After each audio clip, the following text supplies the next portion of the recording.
Welcome to Capital Considerations, the podcast that takes complex ideas from the investment world and makes them accessible to everyone. I'm your host, Tony Roth, Chief Investment Officer of Wilmington Trust.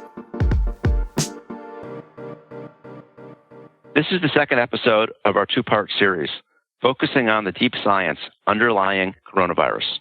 On our first episode, we were joined by microbiologist Susan Weiss from the University of Pennsylvania, who covered the biology and epidemiology of the coronavirus and how the science community is unraveling the mysteries of the disease. In today's episode, we are joined by Dr. Ofer Levy. Dr. Levy is a physician scientist in pediatric infectious diseases and director of the Precision Vaccines Program at Boston Children's Hospital and professor at Harvard Medical School. Dr. Levy will be discussing therapeutics and vaccination. Thank you, Dr. Levy, for joining us today. It's my pleasure. I'd like to frame our conversation today by talking about the economic trajectory that the country is on right now. Of course, we've locked down the country in order to mitigate the spread of the virus, to both flatten the curve from a healthcare system and at the same time buy us some time as physicians race across the world to develop new therapies and ultimately a vaccine.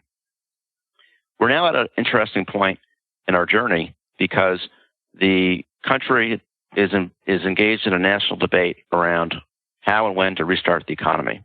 And when we focus on that debate, we see two critical criteria that really stand out as variables that control how quickly we're able to get back on our feet and how sustainable that recovery may be from an economic standpoint.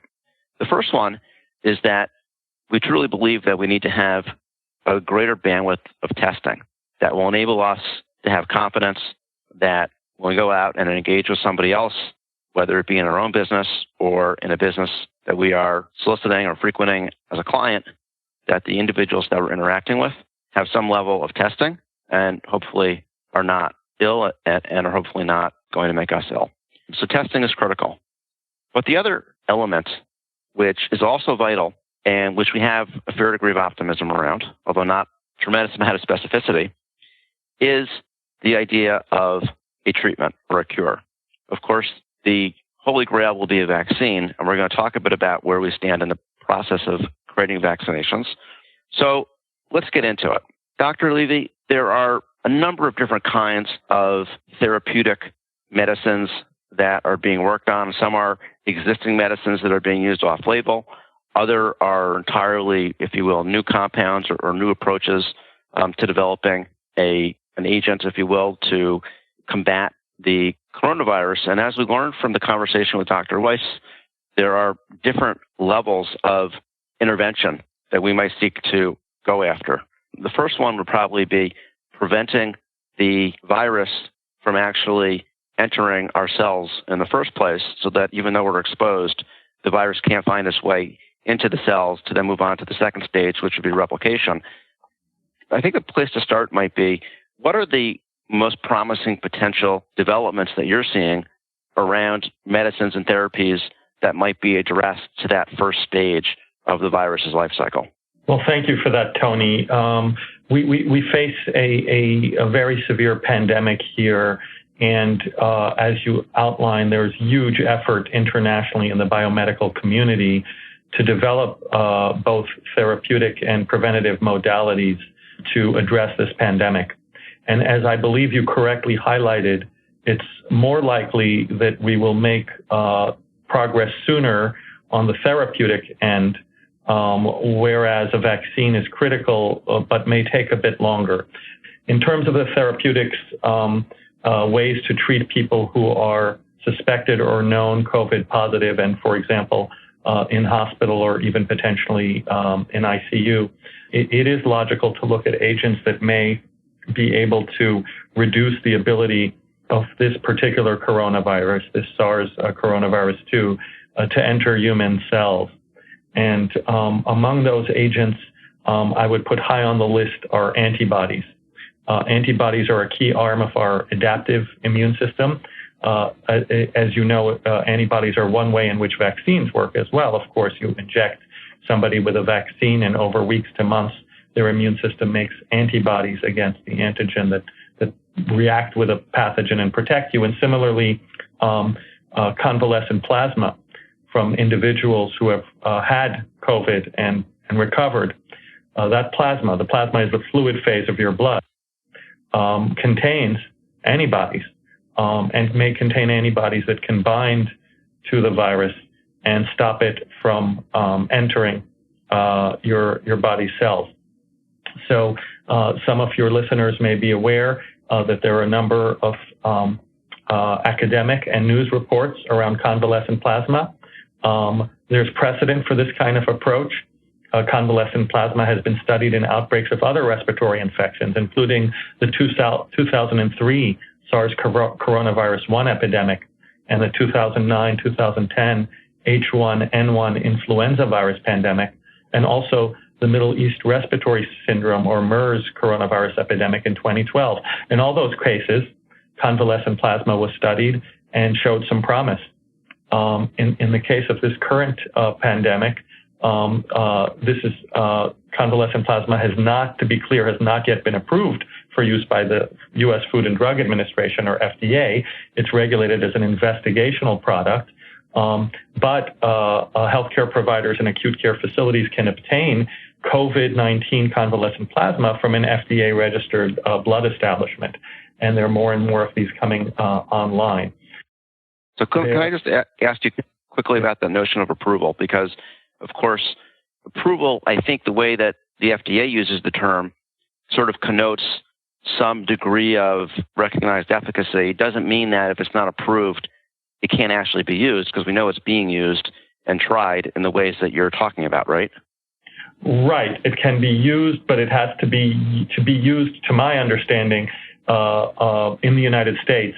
A physician, a healthcare facility, a hospital would have to obtain COVID-19 convalescent plasma from an FDA-registered blood establishment. That would mean some sort of establishment that has the blood plasma. Typically, it's cryopreserved, it's frozen in a freezer somewhere, right? And that has registered with the FDA, which is a process, right?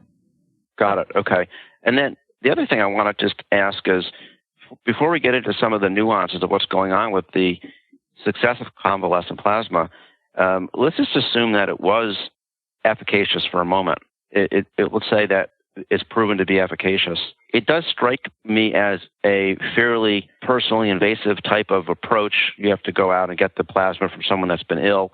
Obviously, there are a limited number of people out there that have been ill. It seems expensive and sort of cumbersome to have to go out and get the plasma from everybody. I've also read that if, in fact, this approach to, in a way, harvesting antibodies from someone that's already had it through plasma and then putting it into somebody else that hasn't had the disease to provide a prophylactic, if it actually were to work, is there a way that we could actually create the antibodies, sort of replicate them without having to use the plasma approach? Yes, there is a way to do this. So regarding, just to finish, on the convalescent plasma, a number of studies have come out in reputable journals. Journal of the American Medical Association on the 27th of March of this year described treatment of 5 critically ill patients with COVID-19 with convalescent plasma. These are small studies, not controlled in any way, but look promising. And then Journal of Clinical Investigation, JCI. These are very solid journals, peer-reviewed, serious journals, had a review on deployment of convalescent plasma for prevention and treatment of COVID-19. So there's more and more in the medical literature about the rationale.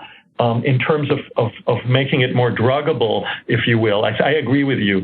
The approach of chasing down these different variable stocks of recovered plasma is cumbersome and not standardized. So it's a desperation measure, but some might say desperate times call for desperate measures. But I think the horizon, you've put your finger on it, would be to isolate the antibodies from that plasma that bind with high affinity to the coronavirus and are blocking antibodies, and that can be assessed in vitro assays, right? There are assays that test the ability of an agent, such as an antibody or a small drug or whatever people are studying, to block the ability of the virus to enter a human cell. What's happening now is a race to find which antibodies are most protective here, are best at binding and blocking the virus from getting into host cells, and then to produce those. We have a colleague in Vanderbilt, Dr. James Crowe, and he has a Vanderbilt Vaccine Center there that is participating in DARPA's pandemic protection platform. Some of your listeners may be aware of the Defense Advanced Research Project Agency, or DARPA.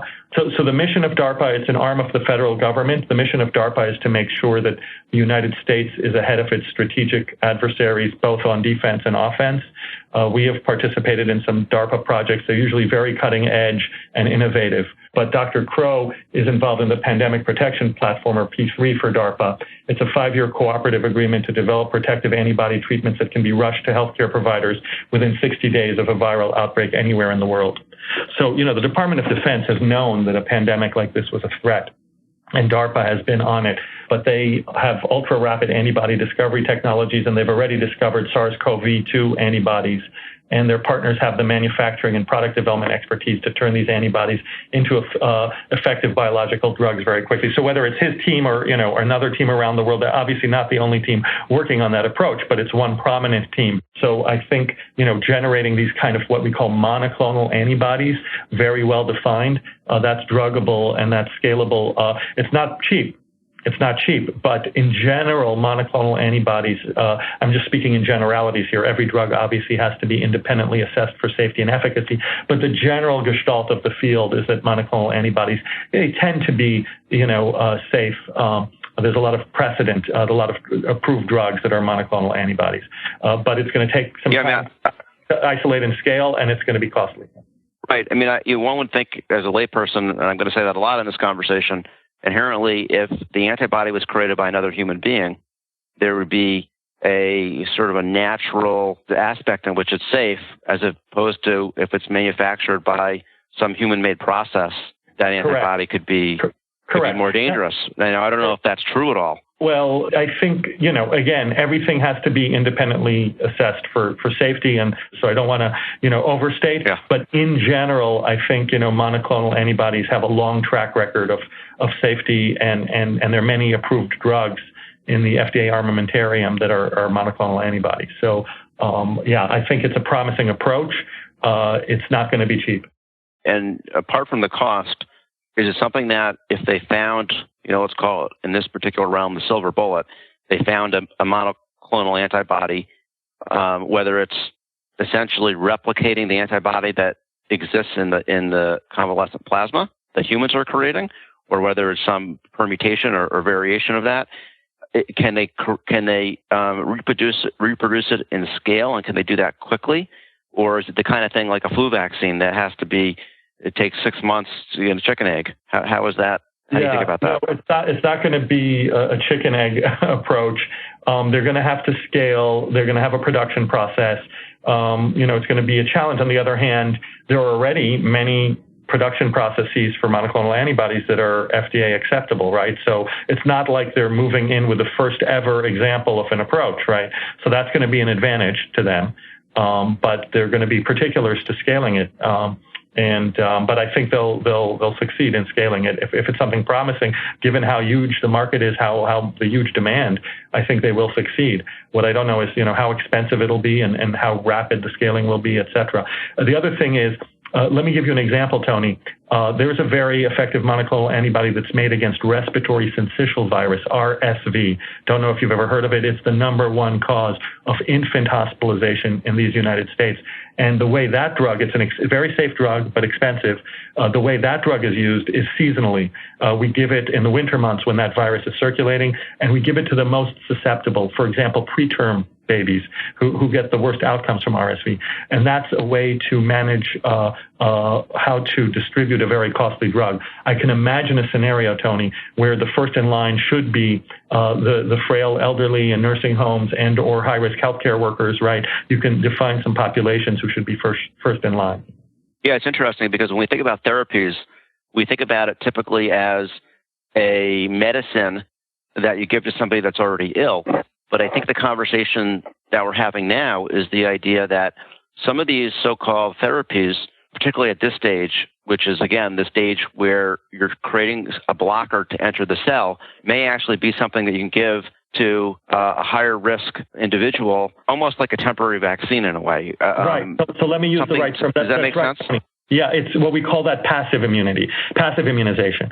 Active immunization is when we say, good news, there's a coronavirus vaccine, people get in line, they get an injection. That's active immunization. You inject in the antigen and the human immune system will make an antibody against the antigen and, quote, remember, right?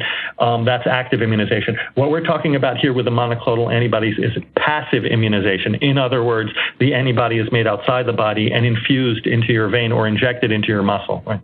And that could be imagined both as a preventative, like almost like a passive vaccine, or an acute therapy, Okay. Yeah, I got it. So before we leave this category of medicines that prevent viral entry into the cells, into the healthy human cells, one of the other medicines that I think, if I understand it correctly, exists within that stage is the hydrochloroquine that the president's talked a lot about. And again, we're not, to be really clear, this is not about being critical of the president or not being critical of the president or being supportive. All we're trying to do is understand what the potential efficacy is of these different drugs we're talking about. So is this drug a drug that is at that same stage? And what's your sense of the drug at this stage? I know we're waiting for final data and all that kind of stuff, but do you have any guess or any sense? Yeah. So like each one of these agents has plus sides and has downsides, right? And has unknowns, right? And they're the known unknowns and the unknown unknowns, as Secretary of Defense Donald Rumsfeld once said. So hydroxychloroquine, on the upside, it's a drug that's well known in the world. It's licensed. It's already used for malaria. It's used for lupus and other autoimmune diseases. So that's a plus for that drug, right? Because people know how to dose it, how to use it more or less, and are familiar with what side effects can pop up. And so that's an advantage. And there were some early reports out of China and elsewhere of potentially some benefit of this agent in a treatment scenario for somebody with COVID in a hospital. So those are the plus sides. And there are all sorts of anecdotal reports all the time. Somebody says, well, I took this and I got better. Well, a lot of people didn't take it and also got better. So, of course, we care about the biostatistics, right? But the story is here that hydroxychloroquine's mechanism of action is still under investigation, but it kind of changes the way white blood cells take in fluid and particles from the outside and how they process those. And this drug can also alter the immune response, inflammatory response to certain agents, and mute it in some cases. And where inflammation might be contributing to some of the lung damage in this disease, that may be another way this drug might be helpful. But here's the issue. The issue is that the data that support the use of hydroxychloroquine or chloroquine for COVID-19 are really limited and inconclusive. This drug has some in vitro activity against several viruses in a test tube culture outside the body, including coronavirus and flu. But previous randomized trials for patients with influenza, for example, have been negative. And the COVID-19 studies for hydroxychloroquine that have been really people got excited about from France, it turns out those studies had serious methodologic flaws, and a follow-up study still lacked a control group. And reports of, and also there was a small randomized study in China for patients with mild to moderate COVID, but found no difference in recovery rates.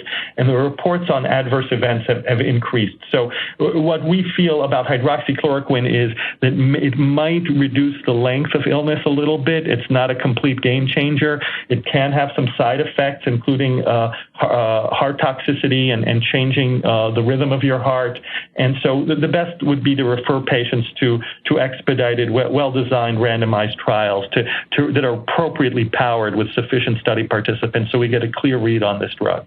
And is it the case, was my premise correct, that this is a drug that is primarily aimed at preventing entry of the virus into cells, or does it actually act at a number of different places in the life cycle?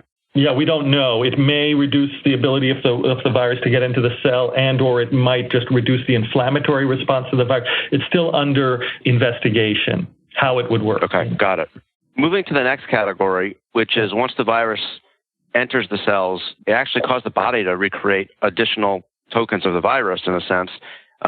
So in this replication stage, I know that remdesivir is one of them. There may be others. What are the agents that you think are most promising? Tell us about them. Right. So we are optimistic about remdesivir. It's not a done deal, but of the ones we've talked about, it seems most ready for prime time, and the evidence is promising. It is a nucleotide analog. In other words, it mimics a part of the viral ribonucleic acid or RNA, the genetic material of the virus, and thereby inhibits the viral enzymes, the polymerases needed to replicate the virus. So this is a small molecule that would mess up the virus's ability to make more of itself. And it's called remdesivir. And it's shown to have activity against this SARS-CoV-2 outside the body, in vitro, as we say. And a recent study came out where remdesivir was provided on a compassionate use basis in the New England Journal just a few days ago. Patients were those with confirmed coronavirus infection who had an oxygen requirement, and they received a 10-day course of this drug, remdesivir, 200 milligrams on day one, followed by 100 milligrams daily for the next 9 days, and they found that for this cohort of patients hospitalized with severe COVID who were treated with this remdesivir, clinical improvement was found in 36 of the 53 patients, or 68%. So this was not a randomized placebo-controlled study, but they report giving this drug to very ill people in hospital with coronavirus and dropping oxygen saturation, meaning respiratory distress. And nearly 70% showed improvement, clinical improvement, after starting this antiviral. And but they conclude that the measurement of efficacy will require ongoing randomized placebo-controlled trials. That's the RCTs, randomized controlled trials, are the gold standard. So more to come, but cautious optimism. So efficacious, but even within the context of it being efficacious, there's obviously variability depending on the constitution of the individual patient. If, in fact, it pans out, it's likely, from what we're seeing now, that it's going to be helpful for certain kinds of patients. Maybe we'll figure that out. Maybe we won't. Maybe less helpful for other patients. Does that sound right? Well, to be strict about it, we really don't even know the efficacy, right? Because there was not a control arm. So a mean reviewer might look at this and say, well, it's all very exciting, but you didn't have an arm of people who didn't get the remdesivir. So where was the improvement there? Although an improvement rate of nearly 70% sounds high relative to historic controls with that level of severity. So cautious optimism that it may be efficacious. And then usually with these kind of therapies, the earlier on you start them, the better off you are. Yeah. Right. So it could be, again, when we look at the data, it could be that of the 70%, there could be a distribution such that there's a better correlation of success for the people that got it earlier. Who knows? Yeah. But that could be. Wouldn't surprise me. It's true for many other agents. Yeah. Okay. Now, are there other agents within this second category of trying to prevent the virus from, I don't know if this is what you call an antiviral, or if an antiviral is a more generic term, but prevent the replication within the cells of the virus? Are there others that you're focused on that might seem hopeful to you, or not particularly right now? Yes, there is a drug that we should mention. It's called favipiravir, Favipiravir,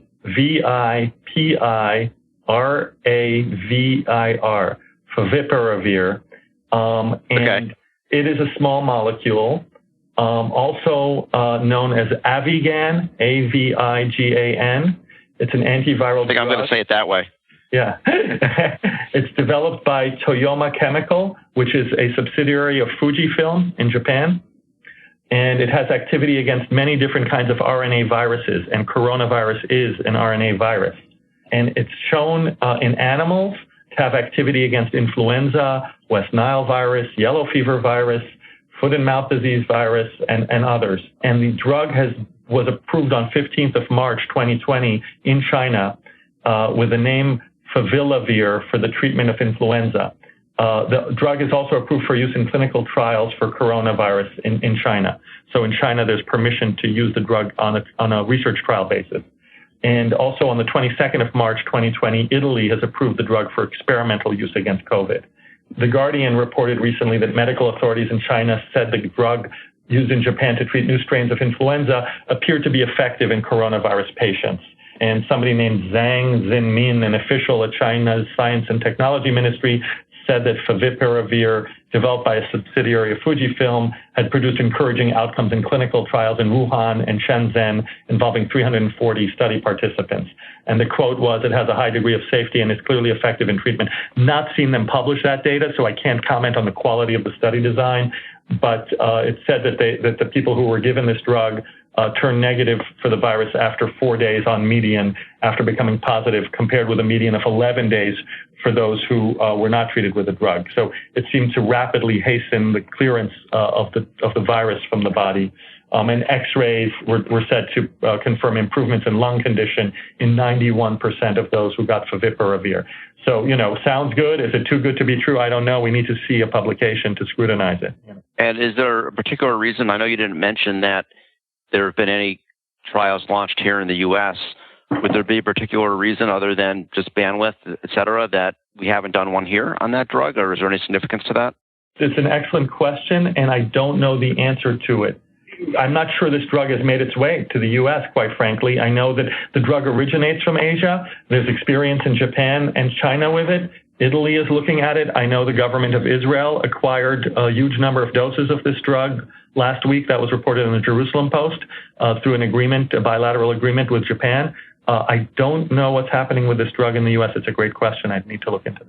So what do you think about the therapies that are less targeting the virus, but instead allowing the virus to sort of run its course and keeping the patient alive by controlling the symptoms, like the cytokine storms, et cetera? Have we made any important insights on drugs that might be more efficacious or new drugs or whatnot in that area? So you might be familiar with a drug called tocilizumab. That is MAB, drugs that end in MAB, M-A-B, usually are monoclonal antibodies. That's how they get those names. So tocilizumab is an antibody against IL-6. Some of these antibodies are against cytokines, which are signaling molecules that signal inflammation, were developed for various inflammatory conditions, but are being repurposed or studied in COVID. So tocilizumab is a monoclonal antibody that binds a human signaling molecule called interleukin-6.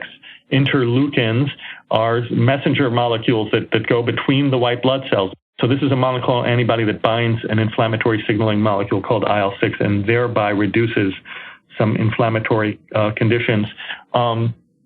So there have been case reports and small series with tocilizumab in COVID, severe adult respiratory distress syndrome, where you have like a whiteout of the chest X-ray and severe inflammation in the lung. And so folks have been tempted to try to treat that with anti-inflammatories, steroids, or tocilizumab. To my knowledge, there have not been any large randomized controlled studies that really nail it to show that how to use this drug or whether it's helpful. Theoretically, it could be helpful. Theoretically, it could be harmful. I mean, the body makes those inflammatory molecules for a reason. It's trying to fight off a virus. So I think the jury's out on that. I know that there are multiple randomized controlled trials going on right now to better assess that and other immunomodulatory agents. And I suspect in the coming weeks and months, we're going to be seeing more and more higher quality reports that can help point the way. So before we shift over to talk about vaccines and where we are in that journey, one of the thoughts that occurs to, again, a layperson is if there's efficacy on the part of some of these agents individually, does that imply that there is greater efficacy in combination? But is that someplace eventually that we may get where we still don't have a vaccine in a few months, but they start using these in combination, or maybe they're already using them in combination? Right. So in some cases, people in desperation, understandably, are just, throwing in the kitchen sink, particularly when somebody's very ill and you're trying to save them from death's door. On the other hand, in general, stepping back from the situation, whenever you have pharmaceutical agents that you're thinking of combining, if you think about it, in principle, one of three things can happen. They can be indifferent to each other's presence, and in which case you have additivity. They can actually mess up one another's benefits, in which case you have antagonism, and you certainly hope not to have that, but it can happen, and there are examples in medicine where that happens. And then the sweet spot is if you're fortunate, you have synergy, that actually the beneficial effect of the combo is even better than the single agent. But you need studies to really sort that out. But a priori, if you had an antiviral agent that reduced the replication of the virus in your body, and you had an agent that proved to be helpful to reduce inflammation, those would logically go together. I mean, it would be best to systematically study that, but a priori, you would think that might be a good combination. Okay, so let's talk about vaccines. At the highest level, there are so many. We've learned of so many, from Moderna, which is probably the first one that got into clinical trials, to many others that we've heard about. J&J is starting in the fall, and many in between. It would seem that we've got so many smart brains on this, the likelihood of not finding something, let's say by a year from now, has got to be pretty small. On the other hand, there are pathogens like HIV that we don't, after many decades, have a vaccine. How does this fall on that continuum, do you think? We don't have a licensed HIV vaccine. We had the RV144, which for the first time showed, 40+% effect against HIV, but it's been a very long road and we're not there yet. So you're right about HIV. It's been pretty difficult. I am cautiously optimistic we're making progress with HIV as well, but that's a separate story. So I think this is a matter of opinion, but as you highlight, there are so many groups of such high quality and who are now well-funded all over the world, racing using completely different approaches towards vaccines, that it just seems a priori very, very likely that in the coming months to a year plus, there'll be more and more progress and some good news on that front. That said, it won't be as fast as the therapeutics. The therapeutics, patients are already in randomized studies for these therapeutics and anti-inflammatory agents. So I suspect week by week we'll learn more about those as the studies come out. But the vaccines, as you know, some phase 1 studies have begun. But even if a phase 1 study is promising, showing, you had 40 participants. These are typically small studies. Nothing terrible happened, appeared safe. And the vaccine for coronavirus, whatever approach it was, it induced some antibodies against the spike protein. You know how the coronavirus looks like the spiked structure, and antibodies against the spike are believed to inhibit the ability of the virus to infect your cells. So that would all, be a promising step forward. But with just 40 study participants, you then need to take it to phase 2 or phase 3, do it in hundreds and then in thousands of individuals. And there may be some ways to accelerating some of that, but not all of it. And then even if you say, lo and behold, we've now tried this vaccine in a few hundred or even 1,000 or 2,000 individuals, and not only does it look safe and induce antibodies, it appears to actually reduce the rate of being infected with COVID. That would be the strongest evidence, right? That would be a great moment. We're probably months to maybe a year away from that. And then even if you get to that moment, how do you scale the thing? You need to get hundreds of millions of doses, if not billions of doses of this vaccine. So it's doable, it's tractable, far from trivial, very expensive, and it will require a lot of unprecedented collaboration across government, academia, industry, different countries. I think we can get there, but it's not trivial. So let's go back to smallpox and juxtapose that to the flu. And I'm making some assumptions here because the smallpox vaccine was sufficiently effective that we don't have smallpox anymore. Having said that, would a vaccine, do you think, for coronavirus be like a smallpox vaccine, which is to say that anybody that gets the vaccine, you're set? Or we all get flu vaccines, right? And there are different strains of the flu every year. And I always get a vaccine. And some years I say, well, the vaccine didn't do anything because I got the flu this year. Do you think that this is the kind of virus that we've got a good chance of getting a vaccine that's going to work for everybody and work really with a very high degree of effectiveness? And would it be the kind of vaccine that you just get once, or do you think it would be something like the flu where you need it every year? Right. So it really will be distinct from those scenarios. On the good news front, coronavirus doesn't shift as radically as flu does. Flu has a segmented genetic material. Its nucleic acids are multiple. So you can get these reassortments where you get suddenly what we call antigenic shift. You can get a sudden shift in a flu strain and create a pandemic strain that nobody has immunity to. Coronavirus doesn't have that kind of multiple segments to its nucleic acid, so it's a little bit a substantially lower risk of a sudden shift of this current coronavirus. That said, it's changing, and there are something like 7 or 8 strains that are being tracked around the world. of this particular pandemic. And there are risks that it keeps evolving, although it's already pretty good at infecting everybody, so it's not under a lot of pressure to do so. We don't know how long immunity will last. How long will natural immunity last? For those who have recovered from coronavirus and have made antibodies, and we don't know it's just antibodies. Antibodies are a convenient measure, but it could be that your T-cell responses are also important, different arms of immunity to protect against coronavirus. But the punchline is, somebody who's recovered from the infection is probably protected against it for some time. But is that months? Is that years? Is it decades? We don't know. And similarly for a vaccine we develop, we could show it's safe, we can show it induces antibodies and T cells and other helpful arms of immunity. How long does that protection last? We don't know. It's a natural experiment, right? So there are some vaccines that protect for a few months or a year or 2 years and then wane. And if this virus, as Dr. Fauci has pointed out, can go into circulation and come back every winter, et cetera, that's going to become an issue as well.